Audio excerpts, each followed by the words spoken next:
a number of outside powers have entrenched themselves in Central Asia, which is a zone of interest to India. Now, discuss the implications in this context of India's joining the Ashgabat Agreement 2018. See, look at the question. The question को आप देखेंगे, शुरू उन्होंने central Asia से किया. They are trying to give you कि central Asia में there are a lot of powers. ये आपको कॉन्टेक्स्ट दे दिया.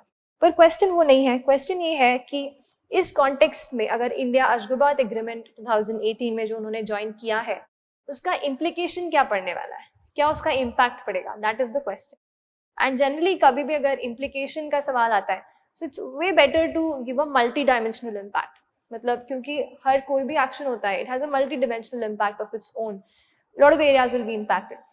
First of all, I began this question by explaining what Ashgabat agreement really is. And I could not remember all the names of countries who were a part of it, so I mentioned just a few. That there's something called as an Ashgabat agreement, which India is now acceded to, and there are other members like Pakistan and Iran and Uzbekistan and Oman and stuff, whatever I could remember, among other countries. And then the question is about what are the implications for India. So I straightforward jump to it since it's a 10 marker. What are the implications?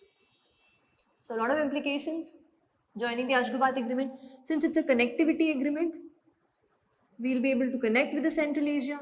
So and you have a lot of energy sector requirements that can be fulfilled from Central Asia, whether it is oil or even nuclear energy. So I think energy security would figure up in the very first thing, energy security.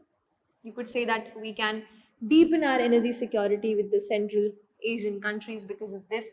If the gates are opened, then you can mention, I mentioned it about for the trade perspective, service exports can happen. Since if you have deeper relations with the countries, you have multiple things that will open up, multiple avenues which will open up. In general, trade in goods and services both can get a boost.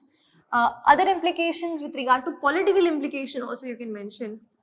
See, since Central Asia is an area, and look at the question.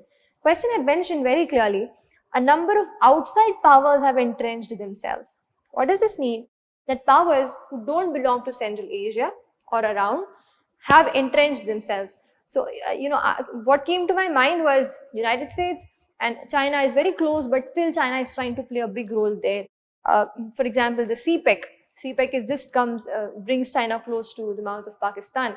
So that could be one area where you can mention that politically it is very important for India, since countries like China etc. are also coming up here, and they are trying to, Europe etc. all of this are trying to utilize the Central Asian area because it is relatively it is shielded from the terror tendencies that are there in West Asia.